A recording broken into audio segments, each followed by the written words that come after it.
6 মাস একটি সরকারের জন্য খুব বেশি সময় নয়, কিন্তু দীর্ঘ রাজনৈতিক সংকট, দুর্বল প্রতিষ্ঠান, অর্থনৈতিক চাপ, আইনশৃঙ্খলার অবনতি এবং জনগণের হারানো আস্থা নিয়ে রাষ্ট্র পরিচালনার দায়িত্ব নেওয়া একটি সরকারের জন্য এই 6 মাসই হতে পারে ভবিষ্যৎ পথ চলার দিকনির্দেশক সময়। 12 ফেব্রুয়ারির নির্বাচনের পর 17 ফেব্রুয়ারি দায়িত্ব নেয় বিএনপি সরকার, আর এরই মধ্যে পার হয়ে গেল সরকারের প্রথম 6 মাস। এই 6 মাসকে কিভাবে দেখছেন একজন সাবেক সামরিক কর্মকর্তা? ব্রিগেডিয়ার জেনারেল AKM শামসুল ইসলামের বিশ্লেষণে এটি শুধু সরকার পরিচালনার 6 মাস নয়, বরং জনগণের আস্থা ফিরিয়ে এনে রাষ্ট্রের কাঠামো পুনর্গঠনের প্রথম ধাপ। একটি সরকারের সবচেয়ে বড় বৈধতা আসে জনগণের ভোট থেকে, কিন্তু ভোটে জয় পাওয়ার পরই দায়িত্ব শেষ হয় না, বরং শুরু হয়। কারণ জনগণের ভোট সরকারের ক্ষমতার উৎস, জনগণের আস্থা সরকারের শক্তি, আর জনগণের কাছে জবাবদিহি সরকারের সবচেয়ে বড় কর্তব্য। তাই 6 মাসের মূল্যায়নে প্রশ্ন শুধু এটা নয় যে সরকার কি করেছে, প্রশ্ন আরও বড়, কেন করেছে, কিভাবে করেছে, কার জন্য করেছে, আর আগামী দিনে কোথায় যেতে চায়। প্রধানমন্ত্রী তারেক রহমানের বিভিন্ন কর্মসূচিতে মানুষের ব্যাপক উপস্থিতি সরকারের প্রতি জন আস্থার একটি চিত্র তুলে ধরেছে। কিন্তু জনসমর্থনকে স্থায়ী রাজনৈতিক সম্পদ ভাবার সুযোগ নেই। জনগণের ভালোবাসা যত বেশি, দায়িত্বও তত বেশি। একজন প্রধানমন্ত্রী সাধারণ মানুষের কাছে গেলেন, এটি ইতিবাচক প্রতীক। কিন্তু নেতৃত্বের প্রকৃত সাফল্য তখনই যখন সেই জনসম্পৃক্ততা শক্তিশালী প্রতিষ্ঠান, কার্যকর সেবা এবং নাগরিক অধিকার নিশ্চিত করার রাষ্ট্রীয় ব্যবস্থায় রূপ নেয়। রাষ্ট্র পুনর্গঠনের প্রথম শর্ত গণতান্ত্রিক সংস্কৃতি। সরকারের সমালোচনা করার অধিকার থাকবে, বিরোধীমত প্রকাশের সুযোগ থাকবে, সংবাদ মাধ্যম প্রশ্ন করবে, সংসদে সরকারকে জবাব দিতে হবে। কারণ গণতন্ত্রের শক্তি শুধু সংখ্যাগরিষ্ঠতায় নয়, ভিন্ন মতকে সহ্য করার ক্ষমতায়। একটি সরকার যদি সমালোচনা, জবাব, মামলা, ভয় কিংবা নিপীড়ন দিয়ে না দিয়ে যুক্তি, তথ্য ও কর্মদক্ষতা দিয়ে দিতে পারে, সেটিই হবে রাজনৈতিক সংস্কৃতির বড় পরিবর্তন। এখানে জাতীয় সংসদের ভূমিকাও গুরুত্বপূর্ণ। সংসদ শুধু আইন পাশের জায়গা নয়, এটি সরকারের জবাবদিহির কেন্দ্র। সরকারি দল নতুন নতুন উদ্যোগ নেবে, বিরোধী দল সমালোচনা করবে, বিতর্ক হবে, কিন্তু সিদ্ধান্ত হবে সাংবিধানিক প্রক্রিয়ায়। সরকারের ইশতেহারও কম বড় নয়। কৃষক কার্ড, ফ্যামিলি কার্ড, প্রবাসী কার্ড, কর্মসংস্থান কেন্দ্র, ধর্মীয় প্রতিষ্ঠানের দায়িত্বশীলদের সম্মানী, খাল খনন কিংবা বৃক্ষরোপণ, কর্মসূচি ঘোষণাই শেষ কথা নয়। প্রশ্ন হল, কৃষক কার্ড পেয়ে কৃষকের উৎপাদন বাড়ল কি? ফ্যামিলি কার্ডে পরিবারের অর্থনৈতিক নিরাপত্তা কতটা বাড়ল? তরুণ কাজ পেলেন কি? প্রবাসী রাষ্ট্রীয় সেবা ও সম্মান পেলেন কি? অর্থাৎ সরকারের সুউদ্যোগগুলো মানুষের জীবনে দৃশ্যমান পরিবর্তন আনছে কিনা, সাফল্যের মাপকাঠি হবে সেটি। তবে সরকারের সবচেয়ে কঠিন রাজনৈতিক পরীক্ষা দ্রব্যমূল্য। সাধারণ মানুষের কাছে বড় প্রকল্পের চেয়ে চাল, ডাল, তেল, সবজি, মাছ, মাংস, ওষুধ আর বাসা ভাড়ার দাম অনেক বেশি গুরুত্বপূর্ণ। সিন্ডিকেটের বিরুদ্ধে অভিযান দরকার, কিন্তু শুধু অভিযান দিয়ে বাজার স্থিতিশীল হবে না। প্রয়োজন প্রতিযোগিতামূলক বাজার, সহজ আমদানি, কম পরিবহন ব্যয়, স্বচ্ছ সরবরাহ ব্যবস্থা এবং উৎপাদক থেকে ভোক্তা পর্যন্ত পুরো বাজার কাঠামোর সংস্কার। মূল্যস্ফীতি নিয়ন্ত্রণে তাই বাজার ব্যবস্থাপনার পাশাপাশি মুদ্রানীতি, রাজস্ব নীতি, বিনিময় হার ও উৎপাদনের মধ্যে সমন্বয় জরুরি। জ্বালানি সংকটও সরকারের জন্য বড় পরীক্ষা।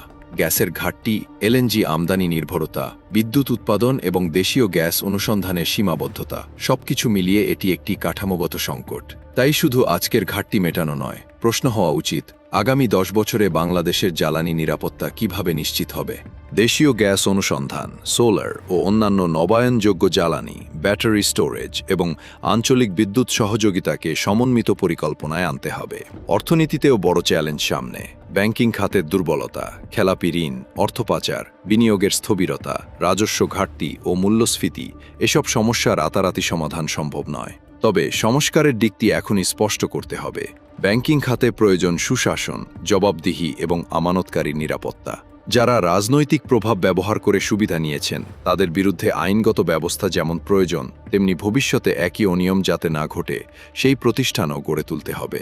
বাংলাদেশের সবচেয়ে বড় সম্ভাবনা মানুষ, বিশেষ করে তরুণ প্রজন্ম। Startup fund, innovation grant, freelancing, কারিগরি শিক্ষা, বিশ্ববিদ্যালয় শিল্প সহযোগিতা, এসব উদ্যোগকে বিচ্ছিন্নভাবে নয়, একটি জাতীয় দক্ষতা ও কর্মসংস্থান কৌশলের অংশ করতে হবে।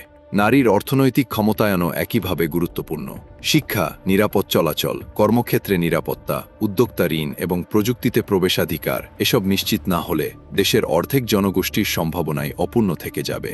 রাষ্ট্র পুনর্গঠনের আরেকটি বড় জায়গা আইনশৃঙ্খলা ও বিচার ব্যবস্থা।